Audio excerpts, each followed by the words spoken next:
we have a little update post. So after changing the track around a couple of times, I wasn't too happy with the track. So I changed it around a couple of times. So this, I think, is my final. I like this, you know, I think it's my final setting. And this is normal when you're doing a new track. Drove around it, didn't like it, changed it again, drove around it. So some things the same. One particular corner I changed, I'm particularly much happier with. So let me flick you guys around and I'll show you what we've done.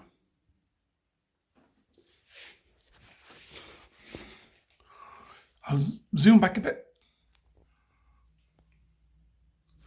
So this is what we have. I've taken away these corners here. It was just the cars, I just didn't like the way the car was running. And then I also thought, perfect for putting my crawler mountains there on this part of the track. You know, crawler hills. That's just the ones I had made already. I'll be changing things around a bit. I retained this downhill section. So this is the only sort of, you could say, the only bit that reminded me of Bathurst that's left. This other bit used to be a bit like the Bathurst circuit, the way they came around. Anyway, I have the downhill section retained. And when I first did it, I had a turn here. And then I had a 160, a fairly steep turn here, you know, with the radius 1 curves. But then I discovered that I just about fit in a nice long sweeping curve. I think they're R3s. Fast I can remember, they're R3s. Let me have a look at my borders and I'll be able to tell you. Yeah, that's an R3. So I was able to fit a nice R3 curve in there. So I was happy with that. I have some borders to put along the sides here. Maybe cut the border here. I'll see what I'm going to do. Where it is. Yeah. Oh. Ha. I fitted this hill in here. I'm very impressed with it. It looks great there. I think it looks really well there. So that's going to live in that corner. And then the track is going to come around here. And we have a straight here. And then I put my hairpin curve here. And I've sort of retained this piece. Now I've lost my staging area for the RC crawlers. That's okay. I'll put a new staging area. So I can start a hill here.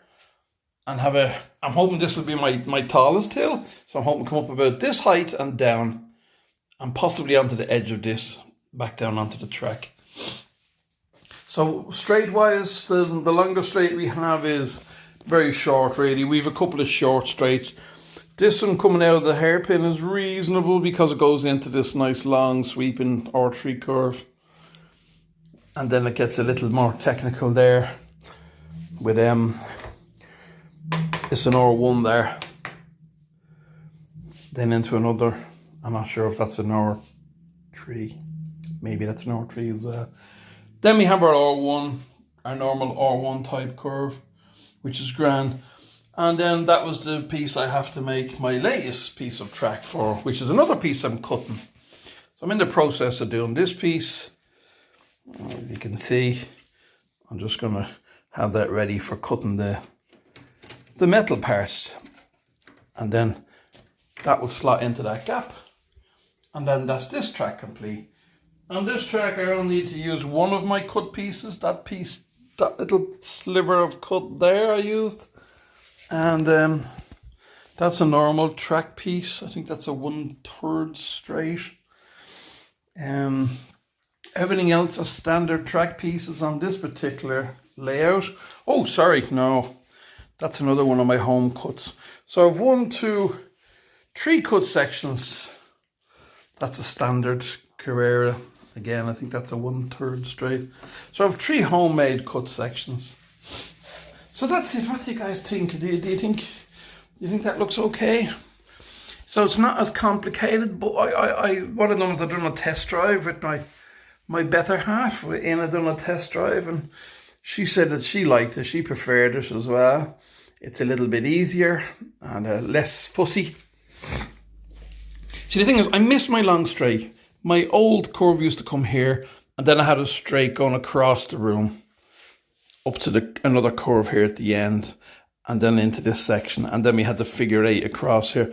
So I had longer straights, but that's okay. I don't mind, you know. It's an indoor track. It's in a small room, and I'm lucky to have this room. I really am. You know, lots of people don't have this.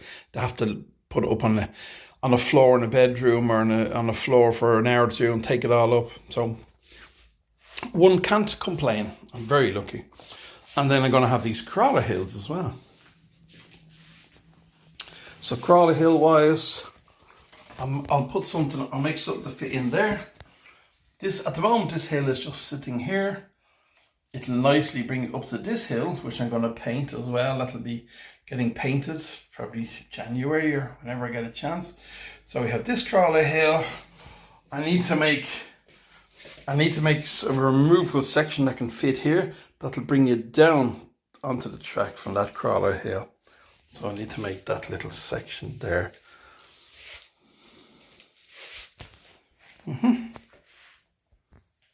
So that's it.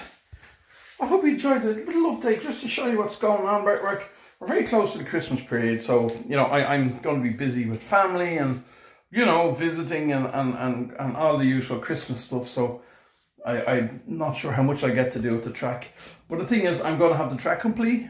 I'm going to have some more borders put on it, and we're going to have some fun on it. And I'll try and if I can squeeze the camera into the room with 2 people, it's a tight space. I'll do a little bit of recording. I'll definitely get a little bit of recording if I can. And I'll show you myself running my lovely Pioneer Legend around the track to test it when I get this last piece connected up. That's it. That's the update for today. Thanks for watching, guys. Really appreciate you. And let's see what happens next.